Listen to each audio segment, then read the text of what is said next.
안녕하세요. 저는 네일숍을 운영하는 30대 여자입니다. 손님에게 네일을 하며 이런저런 사연을 많이 들었지만 제가 사연의 주인공이 될 줄은 꿈에도 생각하지 못했네요. 답답한 마음에 저도 누구에게 하소연하고 싶었지만 아무래도 네일숍을 운영하다 보니 이미지 같은 게 중요하잖아요. 네일숍 특성상 동네 여자분들이 많아 이런저런 소문이 퍼질까 제가 겪은 일을 말할 수도 없었죠. 그러니 답답한 마음은 쌓여만 갔어요. 이런저런 생각 끝에 이곳에 사연이라도 올리면 답답한 제 마음이 풀릴 것 같아 글을 올리게 되었습니다. 저는 남편과 7년 연애를 하고 3년 정도 결혼 생활을 했어요. 7년을 함께 했으니 함께한 시간은 짧은 것은 아니었죠. 그런데도 저는 남편에 대해 제대로 알고 있는 것이 없었던 것 같아요. 남편이 무엇을 좋아하는지 그리고 어떤 사람을 만나는지 전혀 몰랐으니까요. 물론 남편이 저를 배신한 게 꼭 그런 문제만은 아니었지만 후회되는 것은 어쩔 수 없나 봐요. 처음부터 그에 대해 잘 알았다면 그와 결혼하지 않았을 테니까요. 기가 막힌 저의 인연의 시작은 남편 형과 저의 인연부터 시작했습니다. 남편의 형은 제 대학과 선배였어요. 후배들을 잘 챙겨주기로 유명했지만 유독 저와 유머 코드가 잘 맞았기에 자주 붙어 다녔습니다. 그러던 어느 날 선배 동생이 저희 캠퍼스로 놀러 오게 되면서 남편과 처음 만나게 되었어요. 선배와 연년생으로 이제 막 군대 제대를 하고 선배 자취방에서 같이 살고 있다고 하더군요. 그는 첫 만남부터 제 얼굴을 뚫어져라 쳐다보았죠. 그러더니 제게 남자친구가 있는지 물어봤어요. 현아 씨, 남자친구 있으세요? 처음 보는 사이에 누가 그런 질문을 하나요? 그것도 첫 질문으로 말입니다. 거부감이 들었죠. 야, 그런 질문은 실례야. 선배의 만류에도 동생은 제게 질문을 이어갔죠. 좋아하는 남자 스타일이 어떻게 되세요? 저 같은 스타일은 어때요? 나쁘지는 않은데요. 첫 만남부터 그렇게 물어보니까 너무 부담스럽네요. 부담스럽게 하려고 물어본 건 아니에요. 정말 마음에 들어서 그래요. 밑도 끝도 없이 들이대는 그를 피하고 싶었어요. 선배, 저 먼저 가볼게요. 다음에 봐요. 저도 다음에 봐요. 꼭이요. 저를 보며 그는 손까지 흔들어 보였죠. 어색한 미소를 지으며 그 자리를 서둘러 벗어났습니다. 그는 선배와 함께 캠퍼스 안을 돌아다니며 저와 자주 마주치게 되었죠. 지나가던 길에 마주친 그는 저를 보더니 먼저 아는 척을 하더라고요. 현아 씨, 다시 만나서 반가워요. 네, 그렇네요. 자주 보네요. 네, 복학할 때까지 여유가 좀 있어서요. 그때까지 더 자주 봤으면 좋겠네요. 그러세요. 저는 약속이 있어서 먼저 가볼게요. 우연히 마주쳐도 그가 부담스러운 건 마찬가지였어요. 저를 정말 좋아해서 저런 말을 하는 건지 아니면 사람을 해프게 봐서 그런 말을 하는 건지 알 수 없었죠. 서둘러 인사를 하고 자리에서 벗어나는 순간 그가 제 손을 잡고 우산을 지어주더라고요. 현아 씨, 오늘 오후에 비 온대요. 우산 꼭 챙겨가요. 아니요, 전 괜찮아요. 현아 씨 주려고 챙겨온 거예요. 가져가세요. 비 맞으면 감기 걸려요. 됐다고 거절을 했지만 우산을 가져갈 생각을 하지 않았죠. 어쩔 수 없이 우산 들고 가게 되었어요. 어떻게 보면 저를 챙겨주는 거였지만 그런 작은 친절에도 불편했어요.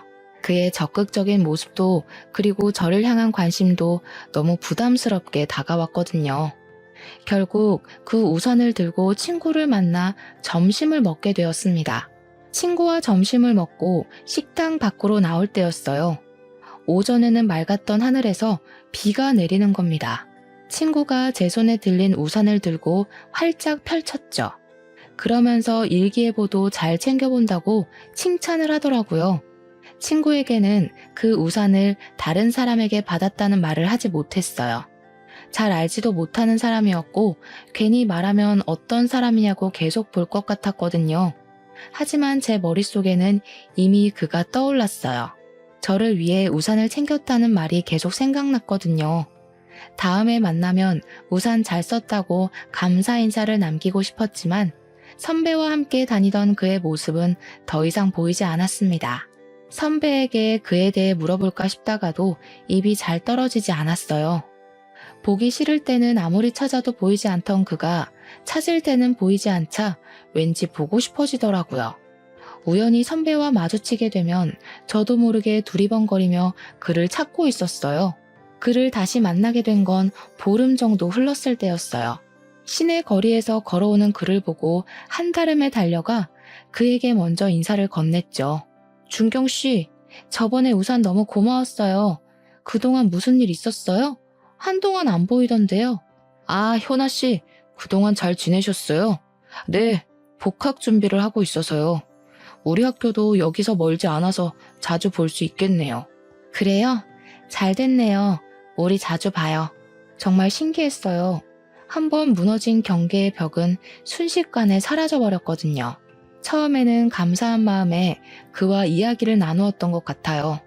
하지만 그와 이야기를 할수록 정말 저와 잘 맞더라고요. 취향도 비슷하고 생각하는 것도 비슷했죠. 자연스럽게 같이 어울려 놀았던 것 같아요. 만나서 밥도 먹고 공부도 하고 그러다 보니 어느 순간 저는 그와 선배가 없어도 따로 만나는 사이가 되어 있었습니다. 누가 먼저 사귀자고 말 꺼낸 건 아니었지만 저희는 연인 사이가 되었어요. 그와 연애를 한 지 2년 정도 되었을까요? 남자친구가 타도시 회사에 취직이 되었다고 하더라고요. 졸업 후 바로 취직되었으니 기쁜 일이었지만 멀리 떨어져서 지내야 한다니 우울해졌죠. 제 주위에도 장거리 연애를 시작한 친구들은 금방 헤어졌거든요. 처음에는 잘 지내다가 자연스럽게 멀어지면서 헤어지게 된다고 했거든요. 거기다 가까운 거리도 아니고 1시간 반 거리라니 시외버스를 타고 와야 한다는 번거로움까지 더해지자 제 불안감은 배가 되어 돌아왔습니다. 너무 먼 것 같아. 왕복 3시간이잖아. 자기야, 자주 올 테니까 너무 걱정하지 마. 떨어져 있어도 나는 자기뿐이라는 거 알잖아. 치, 말만 그렇게 해놓고 몸이 멀어지면 마음도 멀어지는 거 아니야? 절대 그럴 일 없으니까 걱정하지 마. 내가 자기를 얼마나 사랑하는데. 그는 사랑을 증명이라도 하듯이 매주 저를 만나기 위해 1시간 반 거리를 찾아왔죠. 아직 차가 없어 시외버스를 타고 오면 피곤하기도 할 텐데 그는 그런 내색을 전혀 하지 않았어요. 피곤하지 않아? 너무 먼 거리잖아. 나는 괜찮으니까 피곤하면 매주 안 와도 돼. 주중에도 자기가 보고 싶은 거 꾹꾹 참은 거야. 가까운 거리였으면 매주가 아니라 매일 올 텐데 아쉬운걸? 피곤할 텐데 저를 위해 그렇게 말해주는 그에게 너무 고마웠죠. 어쩜 이렇게 한결같이 좋아해 줄 수 있는지 저도 그를 사랑하지 않을 수가 없었죠. 장거리 연애를 하는 5년 동안 그는 그 먼 길을 부지런히 오갔습니다. 그 사이 저도 대학을 졸업하고 내일 쪽으로 일하게 되었어요. 몇 년 동안 차곡차곡 모아 놓은 돈으로 주택가 근처에 작은 네일숍을 오픈하게 되었죠.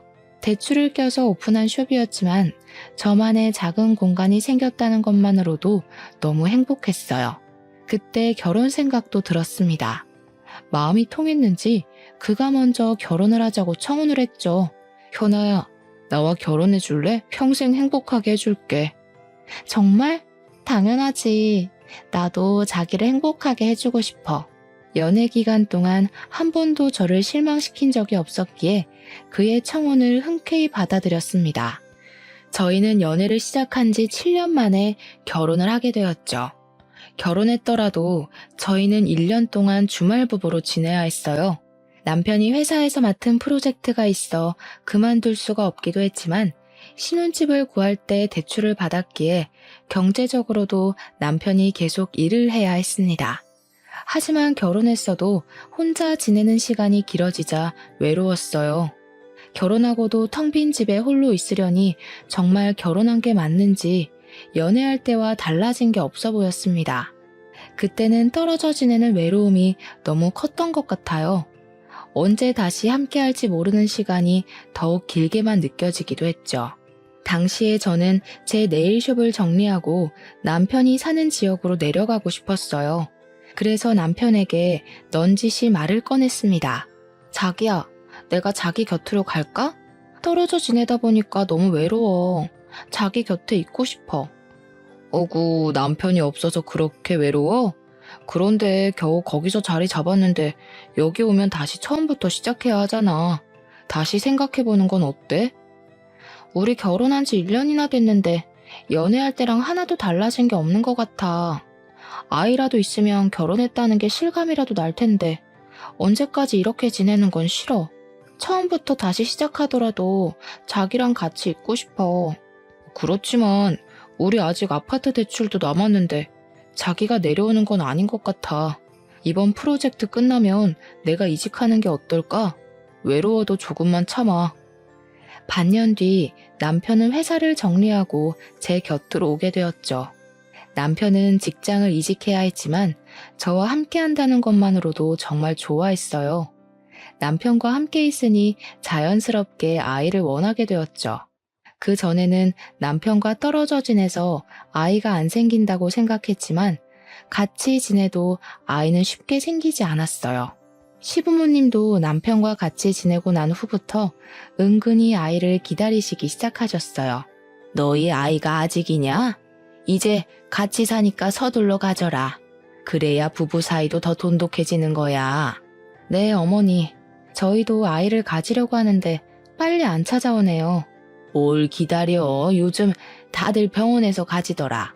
너희도 괜히 기다린다고 마음고생하지 말고 병원 가서 만들어.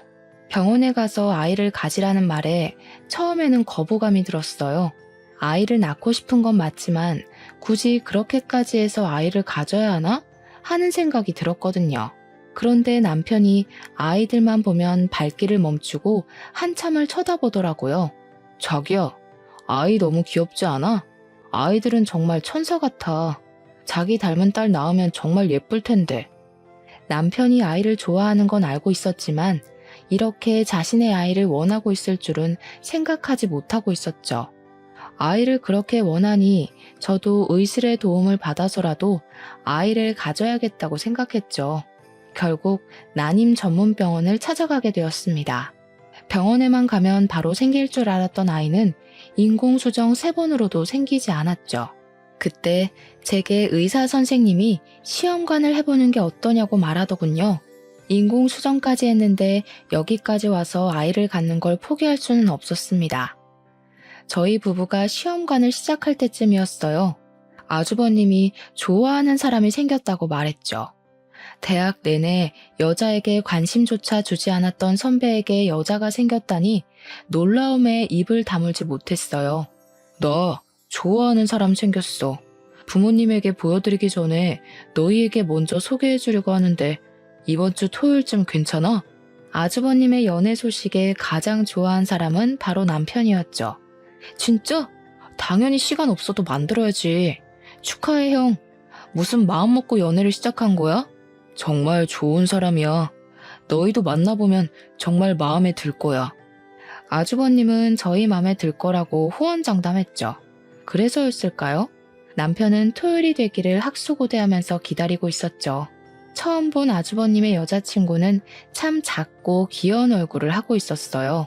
얼굴도 조망만한데 그 얼굴 안에 오밀조밀 이목구비가 들어있는 게 신기할 정도였어요. 성격도 얼마나 서글서글한지 참 좋아 보였어요. 안녕하세요. 처음 뵙네요. 잘 지내봐요, 형님. 제가 형님이라고 말하자 그분은 손을 가리고 웃으며 부끄러워하더라고요. 형님이라니 너무 부끄러워요. 그래도 그렇게 들으니까 기분이 너무 좋네요. 화기애애한 저희 분위기와 다르게 남편은 저녁 식사 내내 얼굴이 잔뜩 굳어 있었죠. 형님이 화장실에 간 사이에 남편은 아주버님에게 헤어지라고 다그치더라고요. 형, 저 여자랑 헤어져. 느낌이 너무 안 좋은 것 같아. 왠지 싸한 게. 헤어지는 게 좋을 것 같아. 너 무슨 말을 그렇게 해. 느낌이 안 좋다니. 그런 사람 아니야. 오늘 처음 만났잖아. 얼마나 좋은 사람인데. 조금 더 겪어보고 헤어지라고 말해. 한 번이라도 잘 지내보려고 노력이라도 해봐. 형이 너무 순진해서 그래. 나중에 후회하지 말고 헤어져. 내 말 듣고 손해볼 거 없다니까. 직설적이고 적극적인 남편과 다르게 아주버님은 정말 차분한 호수 같은 사람이었어요. 아주버님의 다그침에도 남편은 굽힐 줄 몰랐죠. 아주버님도 이번에는 화가 났는지 조금 높아진 음성으로 되받아쳤습니다. 나는 헤어질 생각 없으니까 너도 다시는 헤어지라는 말 꺼내지 마. 남편은 살짝 일그러진 아주버니 얼굴에 입을 다물었어요. 남편은 가끔 제게 형은 참을성이 좋지만 한번 터져버리면 정말 끝장을 볼 생각을 해야 한다고 말하고는 했어요. 그래서 남편은 더 이상 말하지 않았죠. 아주버님의 연애 소식은 시댁의 이슈거리가 되었습니다. 예비 형님이 시부모님께 인사를 하자 무뚝뚝했던 저희 아버님까지 살살 녹이더라고요. 살짝 애교 섞인 목소리를 내면서 아버님께 애교를 부리곤 했죠. 아버님, 정말 잘생긴 것 같아요. 우리 준석 씨가 누구를 닮았나 했더니 아버님을 닮았네요.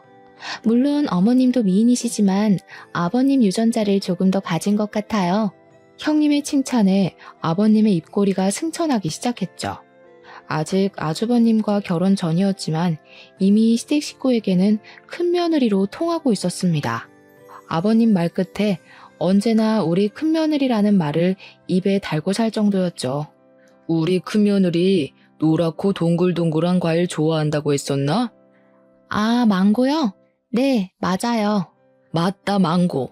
그래서 내가 사왔지. 작은 애야, 이것 좀 잘라와라. 우리 큰며느리 먹여야겠다. 제가 망고를 썰어오자 아버님이 손수 포크에 찍어 형님 입속으로 넣어주기까지 하는 겁니다. 항상 무뚝뚝했던 아버님의 저런 모습을 볼 줄이야 너무 놀라웠어요. 놀란 건 저뿐만이 아닌 것 같았습니다. 제 옆에 앉아 계신 어머님이 중얼거리기 시작하셨죠. 연병할 노인네, 나한테 저렇게 했어봐. 이미 입안에서 사탕처럼 굴어줬지.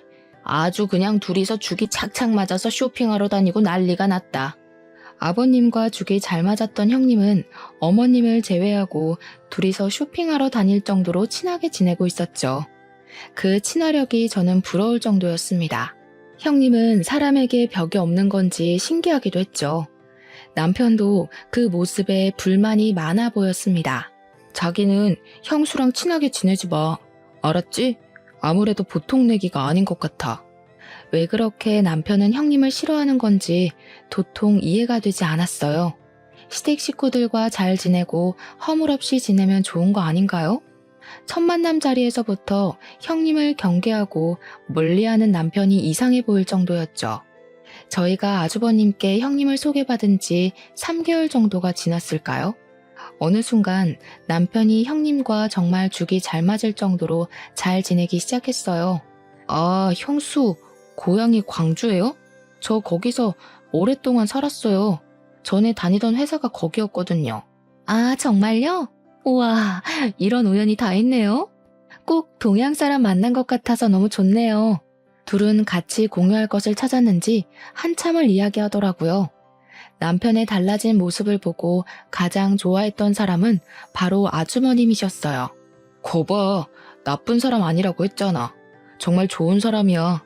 미안, 형이 너무 숫기 없는 사람이다 보니까 괜히 걱정돼서 그랬어. 형님과 남편은 한번 말을 트기 시작하자 정말 빠르게 서로 친해지기 시작했어요. 형님은 이곳에 아직 친구가 없다면서 저와 친해지고 싶다고 했죠. 그러면서 자연스럽게 저희 집으로 왕래를 하게 된 것 같아요. 가끔은 형님이 아주버님보다 저희와 같이 있는 걸 좋아한다고 생각할 정도로 집으로 자주 찾아왔어요. 그런데 저보다 남편과 더 장단이 더 맞아 보였습니다. 둘이서 이야기하는데 제가 낄 틈이 없어 보였죠. 그래도 남편이 전처럼 형님을 경계하는 것보다 이게 더 낫다 싶었어요. 이제 곧 한 가족이 될 사이라고 생각했으니까요. 하지만 저를 당황스럽게 하는 건 따로 있었죠. 그걸 뭐라고 표현해야 될까요? 패션에 대한 조언이라고 해야 하는 걸까요?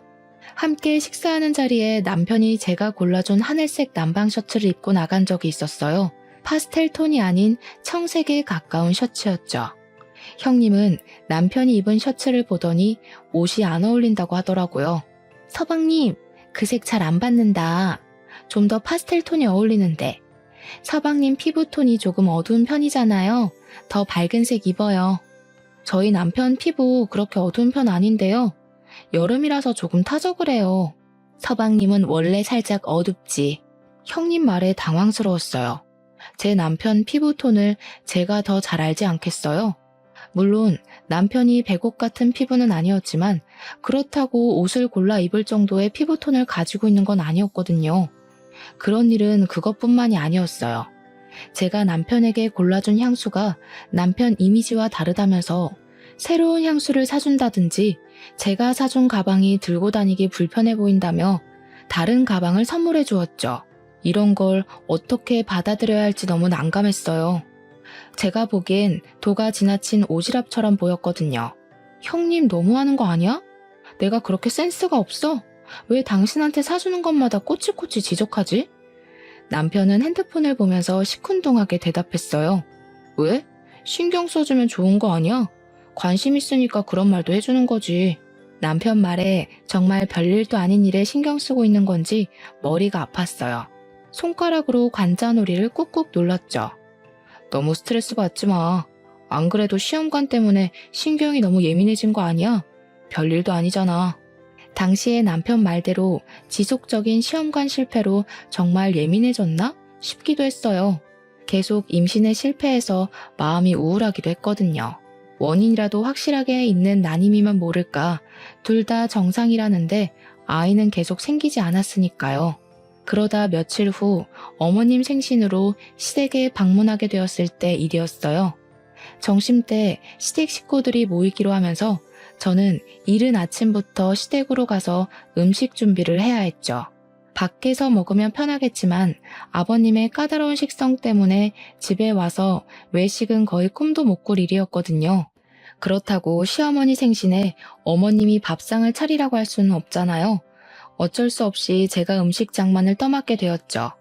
한참 부엌에서 음식 장만을 하는데 거실에서 시댁 식구들이 이야기하는 목소리가 들렸어요. 어머님, 아버님, 저희 아기 가졌어요. 아이고, 우리 큰며느리 시집 오기 전부터 이렇게 예쁜 집만 골라 할까.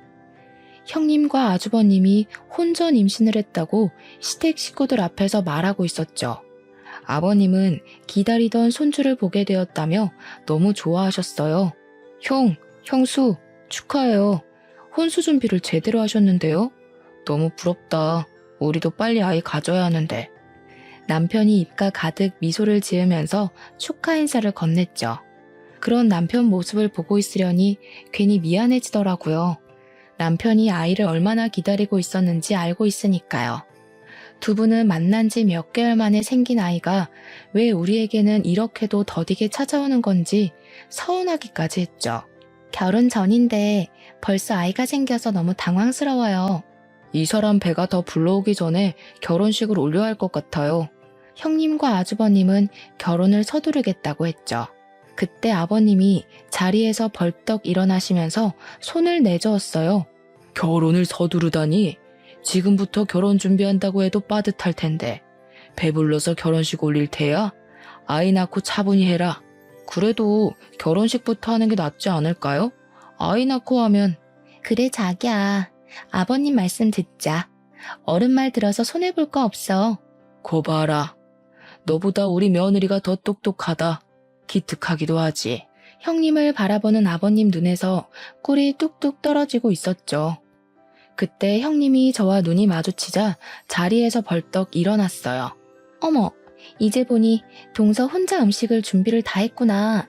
내가 도와줄게. 그때 아버님이 형님 손을 와락 잡으며 다시 자리에 앉혔습니다. 아이고, 임신한 애가 무슨 부엌일이야. 너는 가만히 자리에 앉아 있어라. 오늘은 작은 애가 다 할 거야. 아버님 말에 멋쩍은 미소만 나왔죠. 시댁 식구들은 축제 한가운데 앉아있는데 저 혼자 외딴 섬 같은 느낌이 들었어요. 그때 아주버님이 일어나서 부엌으로 왔죠.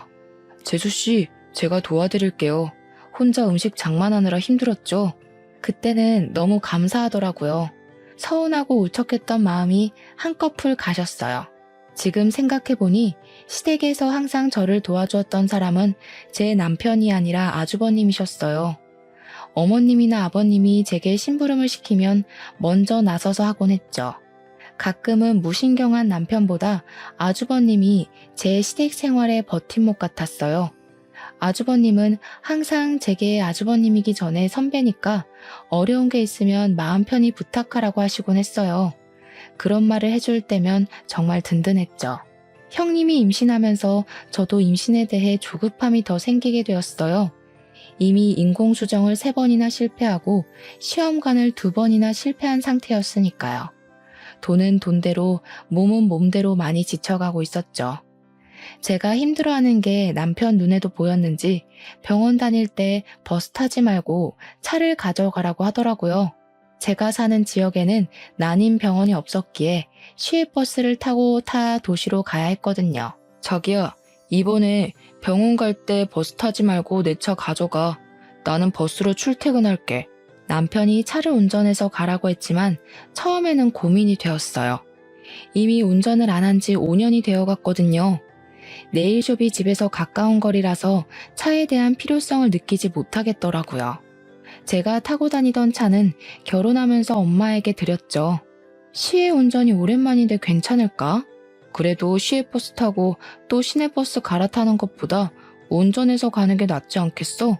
몇 번 하다 보면 감이 살아나겠지. 남편 말도 일리가 있었죠. 버스를 기다리고 갈아타는 시간도 무시 못했어요. 저는 남편에게 알겠다고 말했죠. 남편 차를 운전해서 병원으로 출발했습니다. 버스를 타고 몇십 번이나 오가던 길인데도 막상 제가 운전해서 가려니 처음 가는 길 같았어요. 잔뜩 긴장한 채 핸들을 부여잡고 운전하기 시작했죠. 앞차를 노려보며 안전거리를 지키자, 신호를 지키자 세뇌하듯이 읊조리기까지 했어요. 그런데 운전이라는 게 저만 잘한다고 되는 게 아니더라고요. 옆에서 끼어드는 차를 보지 못하고 직진하다가 접촉사고를 내고 말았습니다. 순간 눈앞이 깜깜해지면서 머리가 새하얗게 변해버렸죠. 차에서 내려 상대편 차주와 대화하고 블랙박스를 확인하기로 했어요. 사고가 어떻게 나게 된 건지도 기억이 안 나더라고요. 어찌나 놀랐는지 블랙박스 동영상을 돌려보려는 손가락이 덜덜 떨려서 멈추지 않는 거예요. 결국 사고 장면의 영상이 아닌 다른 영상을 누르고 말았습니다. 다시 끄려고 했지만 남편 차가 낯선 곳에 서 있더라고요. 차는 한적한 강변에 세워져 있었고 익숙한 목소리가 녹음되어 있었죠. 진짜 와이프랑 안 헤어질 거야? 안 헤어진다니까. 도대체 왜 우리 형을 꼬신 거야? 너나 우리 형이랑 헤어져. 그건 남편과 형님의 목소리였어요. 처음에는 두 사람이 무슨 말을 하고 있는지 도통 이해가 되지 않았죠. 서로 누구와 헤어지라고 하는 건지 영상을 꺼야 한다는 걸 알았지만 몸이 움직이지 않았어요. 그럼 너도 와이프랑 헤어져. 나랑 더 잘 맞는다며? 왜 그 여자랑 결혼한 거야? 네가 아무리 그래도 난 아내랑 이혼 안 해. 우리 형 사랑하긴 하니? 아이는 어떻게 할 거야? 형 아이 맞긴 한 거지? 무슨 소리야. 내가 사랑하는 것도 당연히 아이 아빠도 너지. 뭐 이런 불륜관계도 짜릿하잖아. 그렇지? 정말 너 때문에 못 살겠다. 그래서 내가 너를 계속 만나나 봐. 녹음 파일을 듣고 놀라서 팔딱였던 심장이 멈춰버린 것 같았어요. 온 세상이 암흑처럼 느껴지더라고요. 차창을 두드리며 상대편 차주가 어떻게 처리할 거냐고 물어보았지만 저는 입이 덜덜 떨려서 아무 말 할 수가 없었죠. 그 후 상대편 차주와 제가 접촉사고를 어떻게 처리했는지조차 기억나지 않더라고요. 그만큼 남편의 외도는 정신적으로 엄청난 충격을 주었습니다. 블랙박스에 녹화된 파일을 더 열어보아야 하나? 아니면 보지 말아야 하나? 고민이 되었어요. 저는 다시 판도라의 상자를 열고 말았습니다. 그 뒤 영상이 제 오해를 풀어주길 바랬거든요. 이렇게 나랑 자주 만나도 돼? 형이 의심하지 않아? 몰래 나왔지. 그 사람 내 말이라면 파트로 매주를 만든다고 해도 믿으니까 걱정하지 마. 당분간 못 만날 거야. 아내한테 내 차 가지고 병원 다니라고 했거든. 아내가 지금 많이 힘들어해서. 진짜 그 여자랑 아이 가질 거야? 당신 아이는 내 뱃속에 있다니까. 그 여자랑 헤어져. 그럼 우리 둘이 아이 키울 수 있어. 아이 가지고 싶다면서 아이도 못 낳는 여자랑 왜 사는 거야? 난 아내랑 헤어질 생각 없다니까. 그만 포기해. 그 아이는 내 아이가 아니라 형 아이여야 해. 애처가 나셨네. 내가 이래서 그 여자를 좋아하지 못하겠다니까. 정말 볼수록 짜증나 죽겠어. 적당히 해, 티 안 나게. 이런 사이를 뭐라고 말해야 하는 걸까요? 명백한 불륜 관계였지만 그것보다는 공생이라고 해야 할까요? 이 기이한 관계에 대해 정확한 정의를 내릴 수가 없더라고요. 이미 남편과 형님은 아주버님을 통해 만나기 전부터 아는 사이였어요. 남편은 오래전부터 저와 주말에 만났다면 형님을 주중에 만나고 있었던 거죠. 더욱더 놀라웠던 건 형님은 이미 예전부터 남편에게 다른 여자 있다는 걸 알면서도 만났다는 거예요. 남편이 직장을 그만두고 제 곁으로 오자 남편을 따라 이사를 하고 남편에게 접근하기 위해 아주버님을 이용했다는 거였습니다. 이런 걸 사랑이라 말해야 하는 건가요? 집착이라고 해야 하는 걸까요? 그리고 남편은 결국 형의 여자라는 것을 알면서 다시 형님과 만난 거죠. 문득 정신을 차리고 보니 아주버님 회사 앞이더라고요. 저도 모르게 지금 이 순간 가장 먼저 떠오른 사람이 아주버님이었어요. 같은 피해자로서 그리고 가장 효과적으로 두 사람에게 복수할 수 있는 사람이니까요. 아주버님, 저 지금 회사 앞인데 저랑 잠시 차 한잔 마실 시간 있을까요? 제 말에 아주버님은 회사 앞 카페로 한달음에 달려왔죠. 얼굴이 안 좋아 보여요. 무슨 일인데 둘이 해결해야 한다는 거예요? 아주버님 질문에 아무 대답하지 않고 핸드폰으로 옮긴 블랙박스 파일을 보여주었습니다. 처음에는 살짝 미소가 섞여있던 얼굴은 순식간에 딱딱하게 굳어가고 있었죠. 아무 말 없이 이런 내용을 보여드려서 너무 죄송해요. 하지만 저도 이 상황을 어떻게 설명해야 할지 모르겠더라고요. 제 핸드폰을 들고 있는 아주버님의 손이 달달 떨리고 있었습니다. 아주버님은 제게 핸드폰을 건네준 뒤 남편에게 전화를 걸었죠. 야, 너 어디야? 거기서 기다려. 금방 갈 테니까. 그리고 의자를 박차고 밖으로 뛰어나가시더라고요. 저는 놀라서 아주버님을 뒤쫓아 나갔습니다. 10년 넘게 아주버님을 봐왔지만 화를 내는 모습은 처음 보는 모습이었죠. 아주버님을 쫓아간 곳은 저희가 있는 곳에서 멀지 않은 공원이었습니다. 그곳에는 남편과 형님이 같이 있었죠. 아주버님은 남편을 향해 달려가더니 다짜고짜 주먹을 날렸습니다. 놀란 형님이 두 사람 사이를 막아섰어요. 도대체 왜 싸우는 거예요? 이러지 마세요. 그래, 맞을 땐 맞더라도 이유는 알고 맞자. 너희 둘 언제부터 만났던 거야? 형님과 남편은 아주버님 말에 두 눈을 동그랗게 뜨며 그게 무슨 말이냐고 되물었죠. 그게 무슨 말이에요? 혹시 지금 같이 있어서 오해했나 본데요. 다음 달 당신 생일 선물 골라주라고 부탁했어요. 도대체 왜 그래? 형, 오해가 있으면 말로 풀어. 괜히 주먹부터 들이대지 말고. 아주버님은 두 사람과 말이 통하지 않는다는 것을 깨달았는지 제 핸드폰을 들고 블랙박스 녹음 파일을 틀었습니다. 녹음된 둘의 목소리를 듣고 남편의 얼굴이 새파래졌죠. 형, 자기야, 아니야, 오해라고. 내가 다 설명할 수 있어. 내 말 들어봐. 오해? 무슨 오해? 그 블랙박스 녹음을 듣고서도 오해라고 말하는 거야? 다 설명할 수 있다니까. 정말이야. 너는 이 상황까지 됐는데도 와이프 안에 변명할 셈이야? 그냥 사실대로 말해. 우리 만나고 있다고 당당하게 말하라고. 조용히 해. 나는 아내랑 헤어질 생각 없다고 했잖아. 이게 다 너 때문이야. 네가 찾아오지만 않았어도 형도 나도 잘 살았을 거라고. 지금 이 모든 게 내 탓이라는 말이야? 네가 찾아왔을 때 좋아하던 사람은 바로 너 아니었어? 네 형을 만나고 있어도 나를 만난 건 너야. 형님은 순식간에 남편을 밀어버렸어요. 남편은 중심을 잡지 못하고 비틀거리더니 화단에 걸려 넘어지고 말았죠. 넘어질 때 화단에 심어진 나무에 얼굴이 긁혔는지 피가 나더라고요. 남편은 손으로 볼을 쓸었어요. 이게 정신 나갔나? 어디서 사람을 밀어? 손에 묻은 피를 보고 화가 났는지 형님에게 달려들어 밀어버렸어요. 형님은 뒷걸음질 치다가 뒤로 넘어지면서 시멘트 타일에 엉덩이를 크게 찝고 말았습니다. 못 일어나겠어. 못 일어나겠다고. 아파. 엉덩이가 아프다고. 제가 잡고 일으켰지만 아프다며 손을 뻗어 저를 밀어버리더라고요.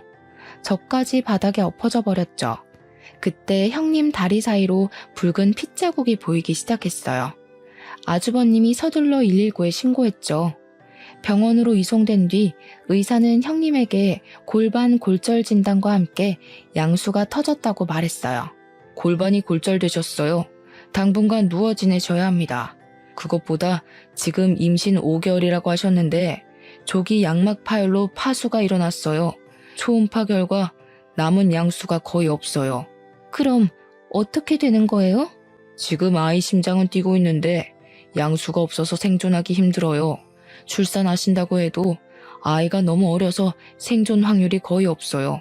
유도 분만을 하실 건지 제왕절개를 하실 건지 정하셔야 합니다. 그럼 아이를 죽여야 한다는 거예요? 이런 말 드리게 돼서 죄송합니다. 인큐베이터에 들어가기에도 너무 어린 아이라서요. 아이 심장은 아직 뛰고 있었지만 양수가 적어 아이가 살 수 없다고 하더군요. 안타까운 상황에 형님은 한없이 눈물만 흘렸습니다. 이런 결과를 원한 게 아니었는데 아이가 잘못되니 죄책감이 밀려 들어오더라고요. 그런 상황에서도 남편은 변명하기 바빴죠. 자기야, 정말 오해야. 나 형수랑 아무 관계도 아니야. 아니, 전에 몇 번 만난 건 맞는데 클럽에서 만났거든? 정말 오해하지 마. 사랑 그런 거 아니었어. 자기랑 멀리 있다 보니까 외로워서 몇 번 만났는데 거머리처럼 달라붙더라고. 심지어 나를 따라서 여기까지 쫓아왔잖아. 아이가 죽었는데 자기 변명을 하기 바쁜 남편 모습에 정남이가 뚝 떨어지더라고요. 지금 당신 아이가 죽었는데 그런 말이 나와?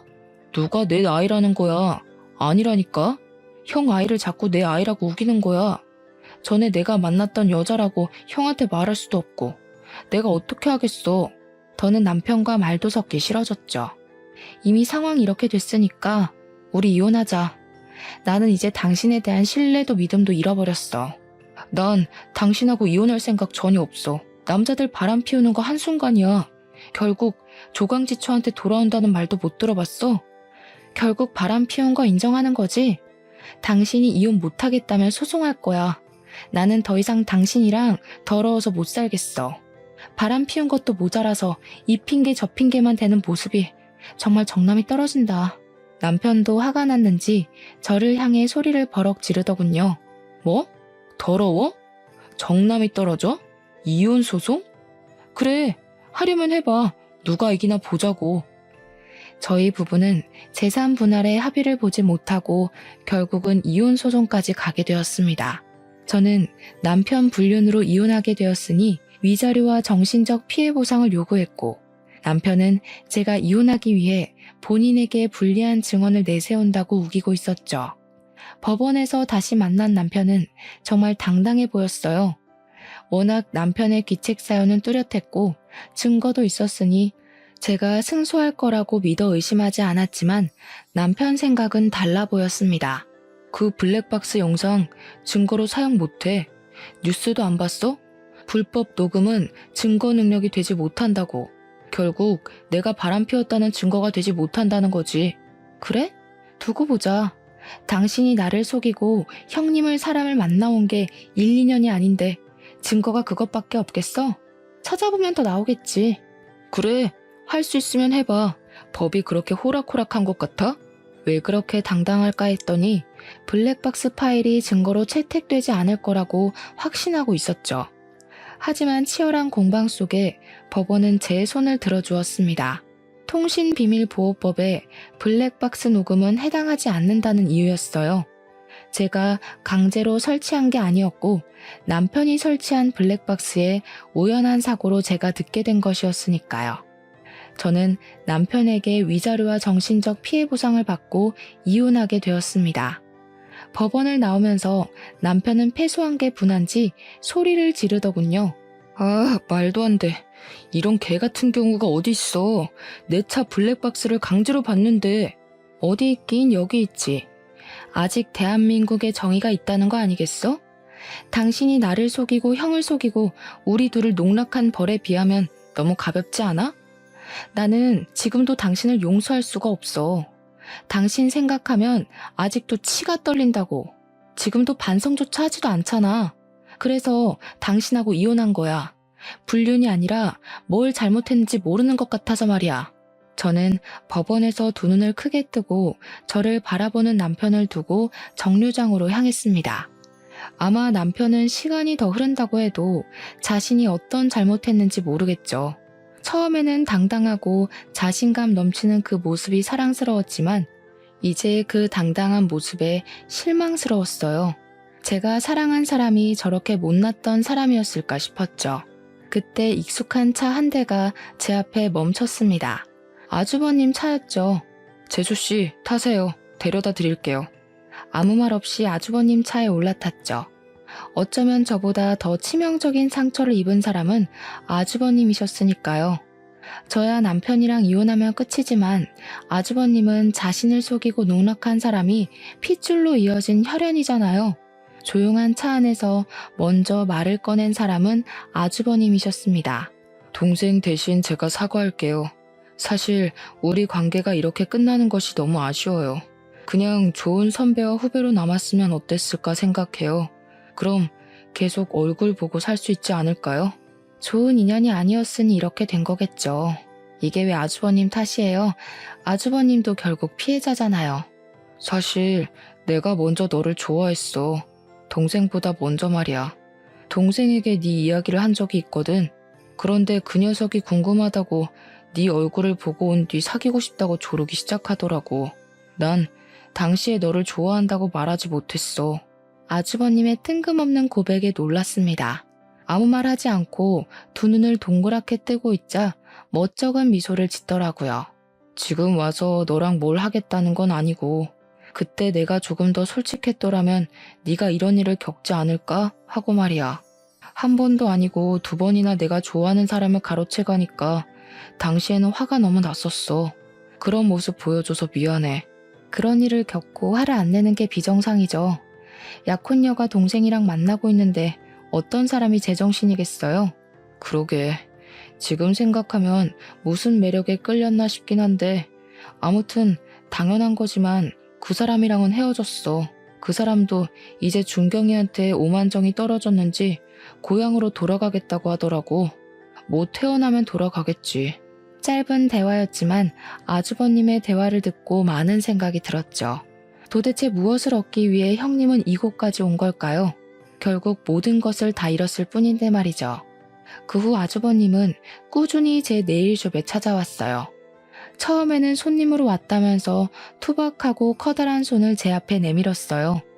손톱 하나하나를 잘라내고 다듬는 동안 제게 말 한마디도 걸지 않더라고요. 그러다가 다음에 또 오겠다는 말만 남기고 가버리는 겁니다. 그리고 며칠 뒤에 또 그 자리에 앉아서 아직 다 자라지도 않은 짧은 손톱을 내밀었어요. 아직 자라려면 한참 남았어요. 2주 정도는 더 있다 오셔야 할 것 같네요. 손톱은 나도 집에서 깎을 수 있어. 그냥 너랑 마주보고 있을 시간이 필요했을 뿐이야. 왜요? 위로가 필요해 보여요? 이혼해서 불쌍해 보여요? 아니, 내가 위로가 필요해서. 밥 한번 같이 먹어줘라. 선배가 부탁할게. 이제 아주버님이 아니라 선배로 남고 싶어서 하는 것 같았죠. 하지만 이미 10년 넘게 선배가 아닌 남자친구의 형, 그리고 아주버님으로 지냈던 사이가 그렇게 쉽게 바뀔 수 있나요? 그래도 저는 후배로서 같이 밥을 먹기 시작했던 것 같아요. 일주일에 한 번, 그러다가 두 번 저를 찾아와 밥 먹자, 차 마시자, 심심하니 영화 보자, 별별 요구를 하기 시작했습니다. 처음에는 제 옆에서 저를 지켜보고 챙겨줬던 건 아주버님이란 걸 알았기에 보답으로 거절하지 못했어요. 하지만 한 번, 두 번 밥 먹고 차를 마시다 보니 어느새 제 옆에는 아주버님이 있다는 것이 익숙해지고 있었어요. 연인인 듯 연인이 아닌 그 관계를 6개월 정도 유지할 때였습니다. 뜬금없이 시댁 식구들이 어떻게 지내고 있는지 궁금해졌죠. 이런 질문 뜬금없는데 시댁 식구들은 어떻게 지내요? 제 말에 아주버님은 난감한 표정을 지었습니다. 그게 다들 잘 지내지 못해. 동생이 그 사람이 떠나기 전에 붙잡았거든. 아주버님 말에 실소가 터지고 말았습니다. 결국 전 남편은 자기 곁에 남아있을 사람은 형님뿐이라고 생각하고 붙잡았던 거죠. 둘은 혼인신고만 하고 살림을 차렸어. 그런데 동생이 출장 갔다가 일찍 돌아왔는데 안방 침대에 아버지와 그 사람이 누워있는 걸 발견했나 봐. 네? 뭐라고요? 누구랑 누구요? 바로 옆에서 이야기를 듣고 있었지만 제 두 귀를 의심할 수밖에 없었습니다. 너무 황당하고 있을 수 없는 일이잖아요. 그게 그 사람이 나를 만나고 있으면서 아버지랑도 그런 사이였나 봐. 우리 집 남자들을 다 만나고 있었던 거지. 어머니도 이 사실을 알고 놀라셔서 쓰러지실 정도였어. 동생은 결국 그 여자 상대로 이혼 소송 중이고 어머니도 아버지 상대로 이혼 소송 중이셔. 거기다가 어머니는 그 여자 상대로 정신적 피해 보상을 신청하셨어. 지금은 내 집에서 지내시고 계셔. 시댁은 말 그대로 콩가루 집안이 되어버렸죠. 아주버님도 제가 이혼할 때 시댁과 인연을 끊다시피 했고 어머님하고만 가끔 연락하고 있었다네요. 그러다가 최근에 모든 사실을 알게 되었대요. 그 말을 듣고 지난 10년이 너무 허무해지더라고요. 사랑해서 한 결혼이었지만 내가 사랑했던 사람은 나를 사랑했던 적은 있을까 하는 생각이 들었거든요. 아마 진정한 사랑은 없었겠죠. 그동안 내 일하면서 손님 남편이 바람을 피웠다는 이야기를 들을 때 정말 영혼 없이 위로했던 것 같아요. 어떤 위로로도 이 기분은 설명하지 못하겠더라고요. 특히 남편이 다른 사람이 아닌 형님을, 거기다 그 형님이 시아버지와도 불륜을 저지른 걸 어떤 말로도 표현할 수가 없었죠. 지금 생각해도 형님의 진정한 목적이 무엇인지 모르겠어요. 남편을 사랑해서 이곳까지 찾아왔다고 하기에는 설명이 안 되잖아요. 이런저런 일을 겪어보니 앞으로 다시는 결혼하지 않고 혼자 지내고 싶은 마음이 크게 들었어요. 저를 진정으로 사랑해줄 수 있는 사람은 역시 저밖에 없다는 생각이 들거든요. 그래서 혹시나 저를 기다릴까봐 아주버님에게도 이런 제 마음을 전하게 되었죠. 이제 결혼 같은 거 하고 싶지 않아요. 너무 힘들고 지치는 일인 것 같아요. 나 자신을 갉아먹는 것 같고 결혼 생활보다 지금이 훨씬 더 좋은 것 같아요. 나는 지금으로 만족해. 그냥 서로 얼굴 보고 밥 먹고 차 마시고. 이런 생활 그전에는 꿈도 못 꿨잖아. 나도 지금이 전보다 더 행복해. 아주버님의 그 한마디가 참 많은 생각이 들게 하더라고요. 어쩌면 처음부터 아주버님이 먼저 고백했더라면 정말 그런 일은 겪지 않았겠다는 생각을 하게 되었어요. 하지만 이미 지나가 버린 시간을 되돌릴 수 없는 일이니 후회해도 어쩌겠어요. 지금 사는 삶에 최선을 다할 수밖에 없죠. 제 사연은 여기가 끝입니다. 그래도 이곳에 사연을 쓰고 나니 답답했던 마음이 후련하고 개운하네요. 여러분도 속에 있는 말을 털어놓을 사람이 없다면 일기장이라도 적어 답답한 마음을 풀었으면 좋겠습니다.